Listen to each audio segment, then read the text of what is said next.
வடமாநிலத்தில் பீகாரை சேர்ந்த வடமாநிலத்தில் குடும்பத்தோடு குடும்பமாக கொலை செய்யப்பட்ட சம்பவம் அதிர்ச்சி. எப்போது நேற்று தினம் இந்த கொலை செய்யப்பட்ட அந்த சம்பவத்தை கண்டறிஞ்சிருக்கிறாங்க. 2 பேர் கணவருடைய உடல் கண்டறியப்பட்டிருக்கு, குழந்தையுடைய உடல் தரமணி மனைவியுடைய உடல் பெருங்குடி குப்பை கிடங்குல மனைவியுடைய உடல் பெருங்குடி குப்பை கிடங்குல இருப்பதாகவும் போலீசார் தேடிட்டு வராங்க. அல்ல அப்பதான் ஆர்டிசி சொல்றாங்க. இது சம்பந்தமான போலீசார் அதாவது இன்வெஸ்டிகேட் பண்ணிட்டு இருக்காங்க.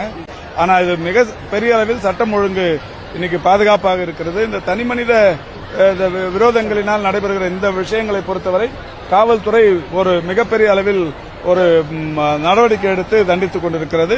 நம்ம ஆர்டிசி சொல்லியிருக்கிறாங்க. இப்ப அது சம்பந்தமா காவல்துறையினர் கலைக்கல்லூரியில் அரசு கலைக்கல்லூரியில் 22 வயது பெண் ஒருத்தர் பாலியல் துன்புறுத்தலுக்கு உள்ளாக்கப்பட்டிருக்காங்க. இந்த மாதிரியான தொடர்ச்சியாக நடக்கக்கூடிய சம்பவங்களை நீங்க எப்படி பாக்குறீங்க?